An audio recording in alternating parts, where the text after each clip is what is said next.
All right, top of the hour. Good morning, everyone. I'm Poppy Harlow. Jim Sciutto is on his way back from the Kim Jong-un Trump summit in Hanoi. And in the wake of that unsuccessful summit and his former lawyer's excruciating public testimony on Capitol Hill, President Trump is facing new reports this morning that he directly intervened to get his son-in-law, Jared Kushner, top security clearance that he'd long been denied.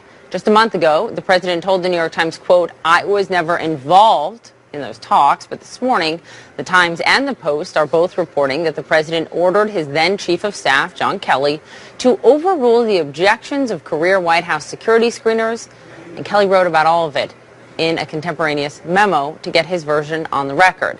House Democrats already have a probe of White House clearances underway, and now they're threatening to subpoena documents if they have to.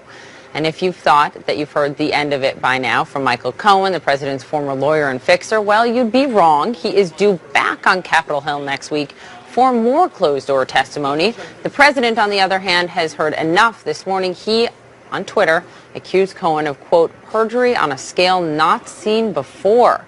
Let's bring in Sarah Westwood at the White House. Good morning. It's clear what's on the president's mind this morning. That's right, Poppy. And these new reports, they are raising fresh questions about how Jared Kushner was able to obtain that top secret security clearance and whether senior officials up to and including President Trump himself lied about that process. Now, recall that prior to last May, Kushner had a temporary security clearance because of some concerns about his business ties, among other things. And Kushner has a very broad portfolio. He's involved in everything from legislative strategy to Middle East peace. So that top secret security clearance was key because under the interim clearance, he was not able to see the most sensitive information in our government. Now, according to these reports, in May of last year, President Trump ordered then Chief of Staff John Kelly to grant Kushner a clearance, and that directive prompted the creation of two memos. One, as you mentioned, from Kelly acknowledging that he had been ordered to grant Kushner that clearance, and another from then White House counsel Don McGahn, who, according to these reports, created a memo compiling the objections from intelligence officials, including those at the CIA, to Kushner receiving that security clearance. And since then, both President Trump and his daughter Ivanka, Kushner's wife, have denied that the president played a direct role in securing that clearance for Kushner. Take a listen. Do you tell General Kelly or anyone else in the White House to overrule security officials, the career? No, I don't think I have the authority to do that. I'm not sure I do, but I wouldn't do it. Jared's a good. I was never involved with his security. The president had no involvement pertaining to my clearance or my husband's clearance. Now, Kushner's lawyer also denied that this didn't go through the normal process. And Poppy, the controversy here is not so much whether Trump had the legal authority to do this, because experts say he did, but more that the White House may have deliberately lied about how Kushner was able to see top secret information. Poppy. Okay, Sarah Westwood, thanks for the reporting. Let's get reaction. What's going on Capitol Hill, reaction in Congress to this. Manu Raju is back with me, our senior congressional correspondent. Do members of Congress care about this, regardless of party?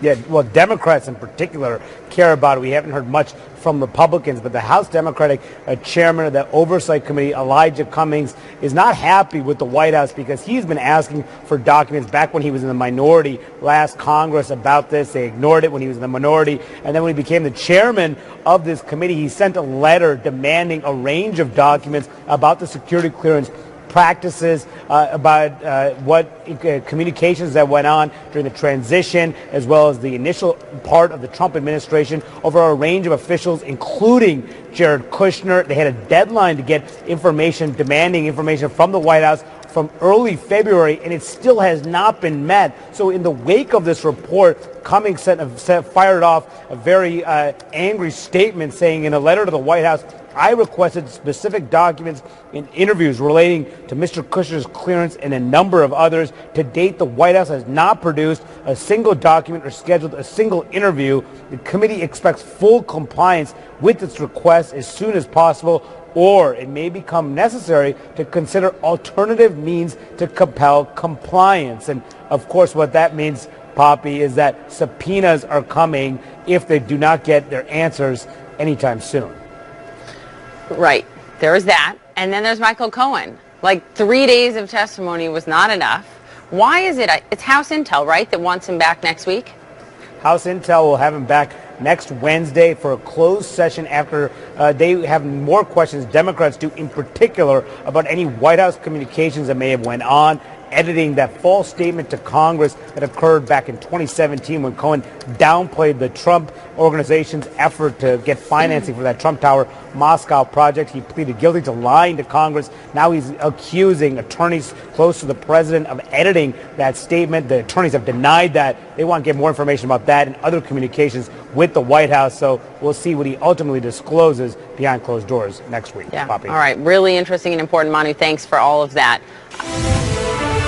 We do also have this breaking news. We are just hearing from the family of the American citizen, Otto Warmbier, detained in North Korea. He came back brain dead pretty much, and then he passed away. Now we're hearing from his parents, their first statement on the death of their son after the president seemed to support Kim Jong-un's version of all of this. Let me read you this in full from Fred and Cindy Warmbier.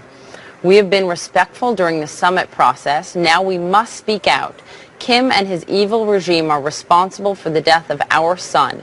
Kim and his evil regime are responsible for unimaginable cruelty and inhumanity. No excuses or lavish praise can change that.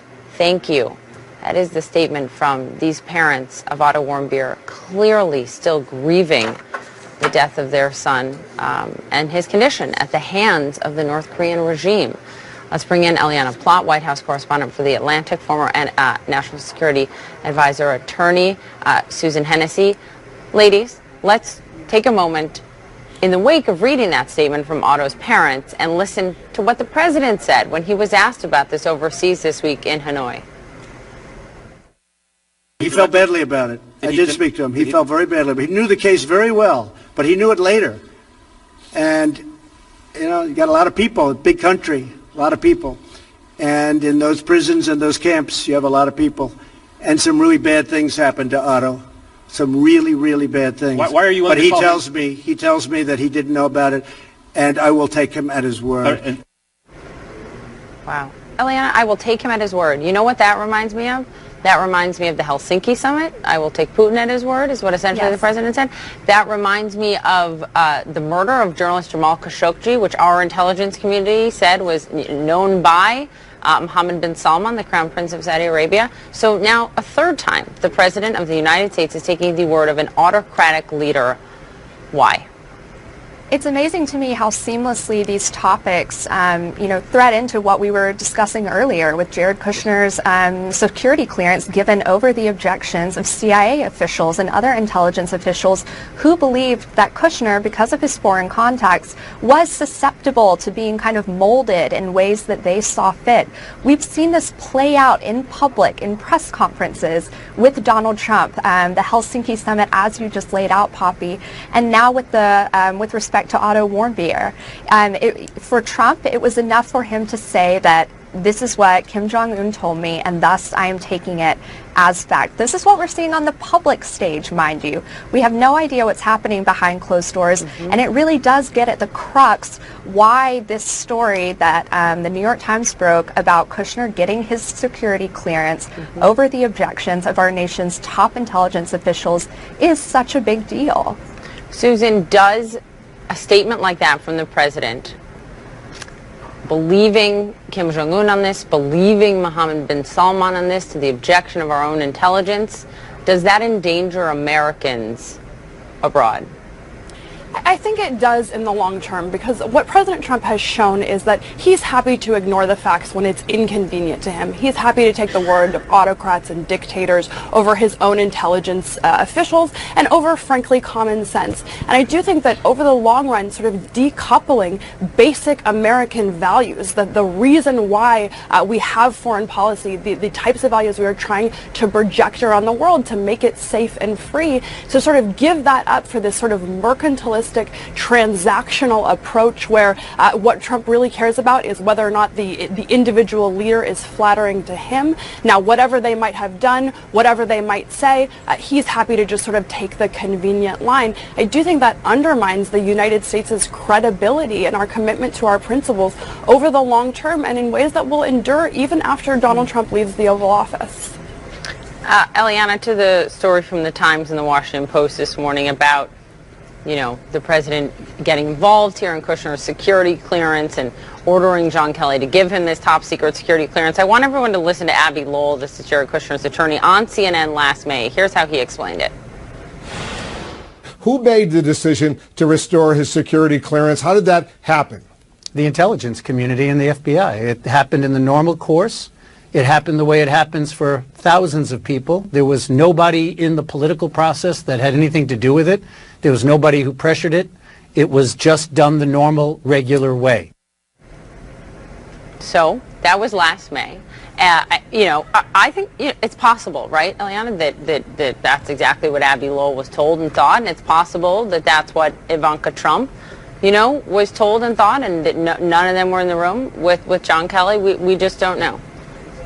We don't know, and it's a question that actually, as reporters, we have to consider no matter what we're covering with regard to this White House. I remember doing a report in December about how the White House has no plan or infrastructure in place to deal with the coming Mueller report, whatever it may say, to have responses ready. And what I was told by top officials in the White House, Poppy, is that what makes it so difficult for White House aides to prepare for anything with regard to Trump is that they don't even know if they're being told the whole truth with regard to whatever event is being discussed.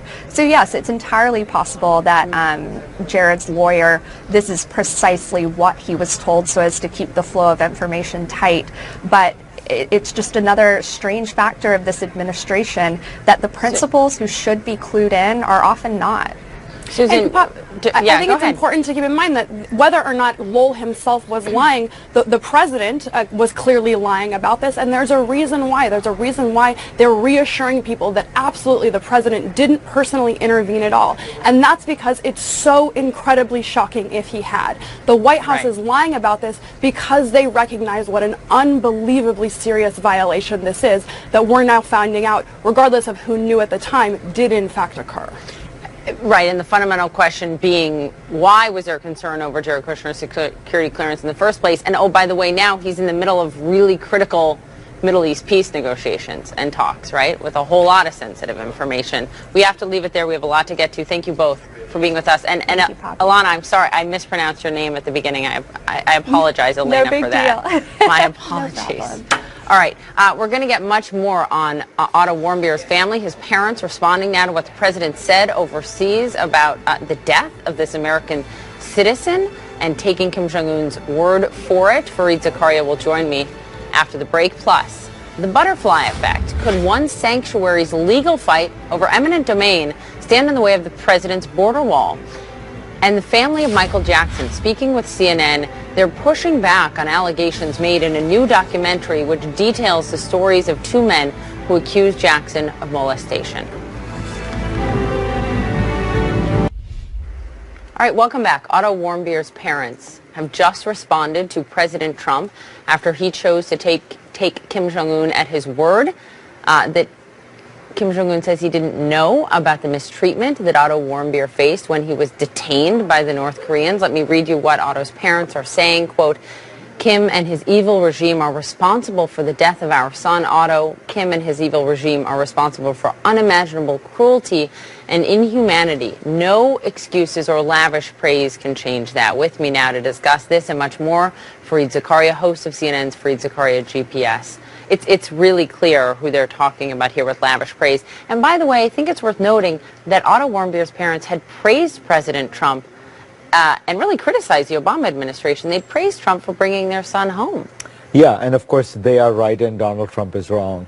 Trump's remarks about Warmbier are incomprehensible. I mean, he talks about how this is a large country. How could he possibly know everything that was going on? No, North Korea is a small police state. It is run like a prison camp.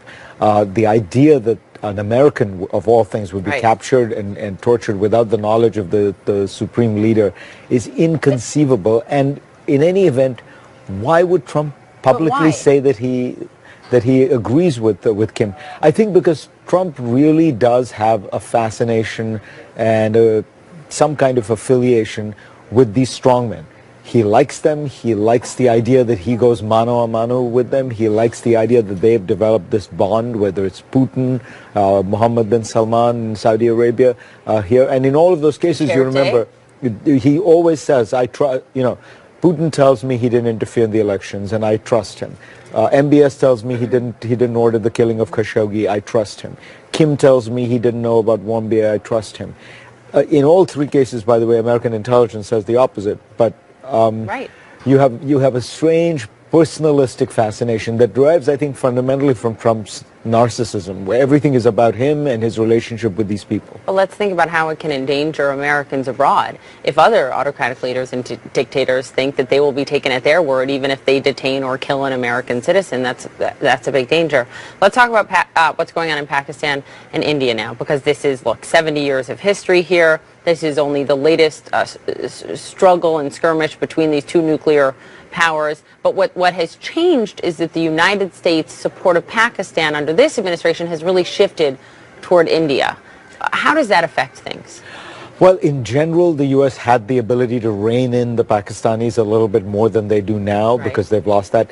I don't think that it'll matter that much, because what happens with these dances between India and Pakistan is you notice that there's a lot of noise, there are these skirmishes, there are occasionally, a cross-border strike, and then sanity prevails and they pull back. So, Perhaps because they have nuclear weapons. Precisely because they have nuclear weapons. It's a good example, frankly, of deterrence working. Now, it works because these are both serious countries with serious militaries, with serious processes in place. Rational actors. Rational actors. Pakistan a little less so than India, but still, what you see is they let things get a little out of control, and now, particularly the Prime Minister of Pakistan is reining things back. So, look, one has to worry. These are two nuclear-armed powers. But at the end of the day, deterrence does seem to work. Okay, good. I feel a lot better going into the weekend hearing that. You have a new documentary that is airing this weekend. I can't wait to see it on Saudi Arabia. Let's play a clip, because a huge history here, obviously, is oil. And you address this in the documentary, Saudi Arabia, Kingdom of Secrets. Let's watch this. A plane has just crashed into the World Trade Center here in New York City. It happened just a few moments ago, apparently. We have very little information. Saudi Arabia confirms that the journalist Jamal Khashoggi is dead. Every time there is a crisis between the United States and Saudi Arabia, Americans ask, why are we friends with these people? They are not our allies. Despotic and brutal regime. Some question whether there even should be a U.S.-Saudi alliance. US presidents have, to varying degrees, been willing to pander to Saudi Arabia. And in doing so, we've conveniently turned a blind eye to a lot of things. It's always been a very complicated relationship. Complicated, yes. But the reason for it is simple, according to Donald Trump. If you want to see oil prices go to $150 a barrel, like, by the way, Russia would love to see that, all you have to do is break up our relationship with Saudi Arabia. The truth is, Donald Trump is mostly right. Wow. So is there anything then, Fareed, in your view, that Saudi Arabia could do that would end this alliance? Well, as I say, it's important for people to understand that Saudis control the price of oil more than any other country, and more than any single country, because they have the ability to open and close the taps in a way that nobody else does. And so even though we may be energy independent, people say, well, it doesn't matter. It's Saudi Arabia controls the price, so it can spike the price, it can, and an instability there would be a huge deal. But I do think that what we have lost in this administration is the recognition that you use American power in the Middle East to encourage the good things and discourage the bad things. So you rein in these dictators and monarchs from doing the worst things in the world. And that means things like murdering Jamal Khashoggi, but also means waging a war in Yemen. We've given Saudi Arabia a blank check There is no reason to give it a blank check. There is a reason for an alliance. And the paradox of Mohammed bin Salman, this on the surface reformer who's letting women drive, etc. But it's a paradox because look at Khashoggi. You have it exactly right. This is what makes the story so interesting. He did let women drive. He did rein in the police. He has allowed entertainment in movies. He's economically reforming, and yet he locked all those people in the Ritz-Carlton. Yes. He ordered the murder of Khashoggi, as far as we can tell. You know, so part of the thing about Saudi Arabia is nothing is what it looks like at the surface, and that's one of the reasons we did the documentaries, because we wanted to, in a sense, pull back the curtain and let you see everything. And he's not even 40 years old yet, I believe. So this is someone who will hang on to power for a very long time, probably. He will probably rule Saudi Arabia for the next half century, as long as his health and the monarchy stays solid. It's remarkable, Freed. Thank you. Pleasure. You can watch the entire documentary, Freed, CNN Special Report, Saudi Arabia, Kingdom of Secrets. That is this Sunday, 8 p.m., only right here. And, of course, you can catch Fareed every Sunday morning, 10 a.m., right here on CNN. After days of testimony, Michael Cohen is returning to Capitol Hill for more. Next, we'll talk to one of the congressmen who will be questioning him again and did so just yesterday. What has he learned and what does he still want to know? Ahead. All right, welcome back. After 3 days of testimony on the Hill, it is not over yet for Michael Cohen. He will be coming back next week to answer more questions from the House Intelligence Committee after 7 hours of closed-door testimony yesterday. With me now is one of the members of that committee who questioned him, Republican Chris Stewart of Utah. Thank you for being with me and good morning. Good morning. So he's coming back next week. You will have more questions, I'd assume, for him. I know you said you didn't really learn anything new, Congressman, from Michael Cohen's public testimony this week, and I'm interested if you learned anything new yesterday.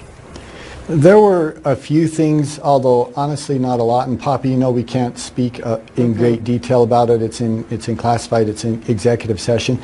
I think one thing worth noting is that the format gives such a better process. I mean, it's not all these individuals with 5 minutes and they spend 4.5 minutes of it making a statement, and generally a political statement, and 30 seconds asking a question. This is where the minority and majority are each given an hour. Anyone can speak. You can take as long as you want or as short as you want, and it alternates back and forth. And it was apparent as we started this process, we probably weren't going to finish in one day, that we were going to have Mr. Cohen come back. We look forward to him coming back. I wish I could tell you that there was some dramatic revelation. There really wasn't. It was adding some clarity, some detail on some things he told us before, trying to distinguish what did he tell us before that was turned out not to be true, and to try to get kind of bore down on that a little bit. But I thought it was a successful hearing and generally helpful. So what did you not get to ask him yesterday that you plan to ask him on March 6th? Well, again, I hate to go into a lot of that. I would say we pick it up with some of the details regarding his employment with the president or with the campaign. I want to follow up with some things he said about some of his business practices and find out, you know, how unusual they really were, or were they fairly common in the industry.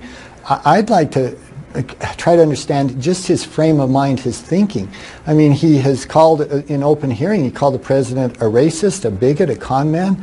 And I would like to ask him, why did you continue to work with him? Why did you defend him? Why didn't you tell us those things 2 years ago?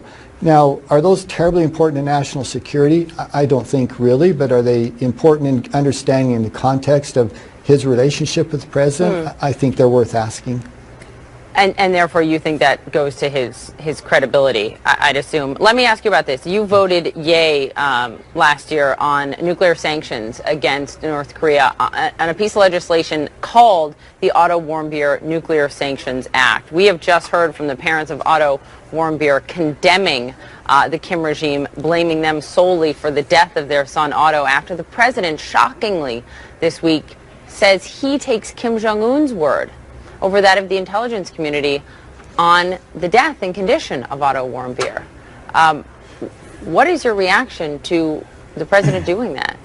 Yeah, I haven't seen the president's remarks or seen the tweet. That's you mentioned well, it here. We have it. No, I just okay. So let's take a moment because this is really important. And guys in the control room, let me know when we have the president's remarks pulled up, because Otto's parents just said Kim and his evil regime are responsible for the death of our son Otto. They go on to say they're responsible for unimaginable cruelty and inhumanity. But here's what the president said. He felt badly about it. I did speak to him. He felt very badly. But he knew the case very well, but he knew it later. And, you know, you got a lot of people, a big country, a lot of people. And in those prisons and those camps, you have a lot of people. And some really bad things happened to Otto. Some really, really bad things. Why are you? But he tells me that he didn't know about it, and I will take him at his word. Congressman, should President Trump take Kim Jong-un at his word on that? I can tell you that everything that I know about that case, what the president said initially, is true. This was an absolute murder. It's torture and murder. I think that the North Korean regime should be held accountable for it. I think it's extraordinarily unlikely that the president of North Korea, Kim Jong-un, was holding one of the very few Americans that have been held over history, and that he wasn't aware of that person or aware of his treatment and his conditions. Now, look, I understand the president is trying to develop a relationship with Kim Jong-un. I know he's trying to develop a positive relationship where they can move forward on a very, very critical issue. But at the same time, we can't turn a blind eye to how this young man was treated.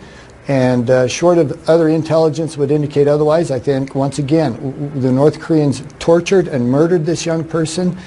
And I think it's unlikely that Kim Jong-un wasn't aware of that. Did the president turn a blind eye to that with that statement, Congressman? Well, I think what the president's trying to do is, again, develop a relationship with someone that we need a relationship with in order to hopefully move forward on an incredibly important and dangerous situation. That's North Korea having nuclear weapons that can reach almost every city in the United States. I understand that's his motive, but we have to also frame it in what we believe is true and what we think is important regarding American values. Right, our values are our interests and our interests are our values. Sounds like you're reiterating that now famous line. Congressman Chris Stewart, I do appreciate your time and all of that this morning. I hope you'll join us again perhaps next week after you question Michael Cohen again. Thank you. I'm sure we will. Thank you. Thanks. Now to this story. A butterfly sanctuary, of all things, is fighting for its future at the U.S.-Mexico border. If there were a national emergency, why would I drive to work here every day? Coming up, how all of this fight found itself in the middle of the battle over the president's border. Mara Alexander warning of a potential Republican revolt over the move. The Senate will vote on this in the next 2 weeks after the House passed a resolution to kill the emergency declaration. But the battle to stop this emergency is not just being fought in the halls of Congress. Our Bill Weir is with me. It's being fought in a butterfly sanctuary. Exactly. Now, this is an amazing, fascinating example of eminent domain fights. That's where the government can take land, private land, in order to build a road or a pipeline or a wall on the border. And back in the 90s, Donald Trump tried to do that to take a little old widow's house so he could put a parking lot for limos next to his casino. That little old lady beat him. In New Jersey Supreme Court. Right. And now, of all the eminent domain fights between Elon Musk's launch pads to go to Mars and ranches and Native American sovereign territories, there is a butterfly sanctuary that is plaintiff number one to stop the wall. On the banks of the Rio Grande sits a 100-acre pocket of life, unlike any in North America. For butterflies, it's like that movie Fantasia. Everything's in bloom in the fall, and you have to walk and talk with your hand covering your mouth so you don't suck in a butterfly. The National Butterfly Center is the tip of the funnel for these beautiful little migrants, like the monarch, which flies thousands of miles back and forth from Mexico to as far as Montana and Wisconsin. We got the little skipper right there. As director, the only thing Mariana Trevino Wright used to worry about was pointing them out to school kids. But these days, she gets hate mail. A whole lot of you and your butterflies. I hope MS-13 rapes you. A lot of ignorant, awful, hateful stuff. For the butterfly people. For the butterfly people. Living here, she's quite used to border security. So this, I'm sure, is somebody from the Department of Defense or somewhere else coming to check out this area. But the summer after President Trump took office, things changed. They were cutting down our trees and mowing down vegetation and widening the road. I said, who are you and what are you doing? And they said, the government sent us to clear this land from here to the river for the border wall.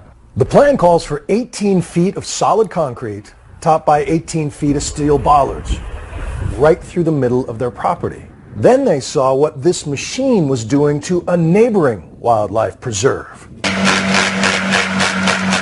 And that's what they're using just west of you. On the forest, on the National Wildlife Refuge. When they realized how devastating the so-called enforcement zone would be to their habitat, they sued. And last week, they lost. So what are you going to do now?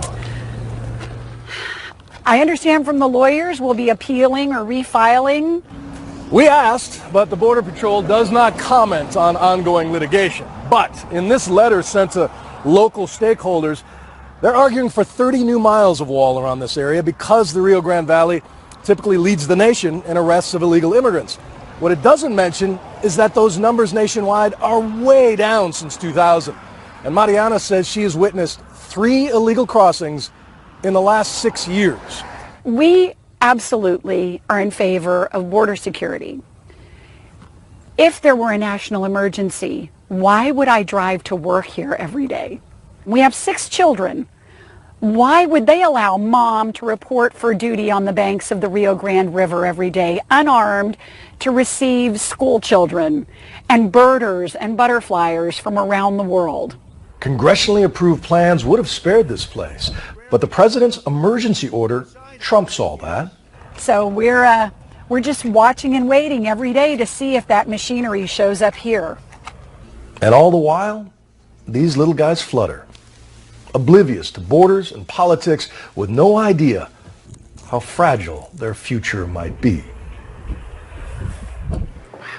Those folks also worry about endangered species like the Texas tortoise, which could be drowned as the Rio Grande floods up against that concrete wall. It's basically ceding many square miles to Mexico on the south side of the wall. So Mariana says this isn't making America great, it's making America smaller. And what's interesting is President Bush tried to use eminent domain to build wall years ago, and those legal battles take 6-7 years. So lawyers get rich, and usually conservatives get very upset. This is something they resent, big government coming to take private land. Except maybe in this case. But, yeah, you never know. Fascinating. Bill, thank you very much. Thanks, Let us know where it goes, okay? You got it. All right. This story, I'm sure you've heard about this. Michael Jackson's family now responding to very disturbing allegations made in this new film, Finding Neverland. What's the family saying next? A new HBO documentary airing this weekend reveals new details of sexual abuse allegations against the late Michael Jackson. 2 men allege they were victims of abuse by the pop star in the 80s and 90s when they were children, of course, and now they're speaking out. Listen to this. He told me if they ever found out what we were doing, he and I would go to jail for the rest of our lives. Secrets will eat you up. You feel so alone. I want to be able to speak the truth as loud as I had to speak the lie for so long. Wow, powerful. The Jackson family denies these allegations and is suing HBO for $100 million for breaching a non-disparagement agreement. Let's go to my colleague Stephanie Elam. She joins me with details. Wow. Yes, Poppy, despite controversy, HBO says its documentary Leaving Neverland will air this weekend. The 2-part series details the stories of 2 men, now 41 and 37 years old, who say they were molested by Michael Jackson when they were children. Now, in the 4-hour program, Wade Robeson and James Safechuck describe in graphic detail what they say was years of sexual abuse they experienced by Jackson in the late 80s and early 90s, claims the Jackson family denies. After the film premiered at the Sundance Film Festival in January, the Jackson estate responded immediately, calling it a, quote, public lynching, and Jackson's accusers, quote, admitted liars. Previously, Robeson had made statements in support of Jackson to investigators. First, in the 1990s, he then testified under oath in support of Jackson at his 2005 trial, where the singer was acquitted of child molestation and related charges. Safechuck at one point also denied he was molested by Jackson to investigators. CNN spoke to members of the Jackson family about the documentary, and the superstar's nephew, Taj Jackson, had this to say about Robeson's allegations. He was the star witness. He was the first witness in the trial, which if you're molesting someone for 7 years you wouldn't put someone that you molested on the stand. Now, in a statement to CNN, HBO said, quote, "Despite desperate lengths taken to undermine the film, our plans remain unchanged. HBO will move forward with the airing of Leaving Neverland, the two-part documentary, on March 3rd and 4th. This will allow everyone the opportunity to assess the film and the claims in it for themselves." And one side note, Poppy, I should mention that CNN and HBO share the same parent company, Warner Media. That's right, Stephanie. Really interesting. We'll follow this. Thank you very much. We do have breaking news out of Pakistan. The Indian pilot captured after being shot down, his plane shot down, was just delivered across the border back to India. Look at this remarkable video into us just moments ago. There you see the fighter pilot who had been held in Pakistan for a number of days since his plane went down, crossing over. We'll be right back. I would like to introduce you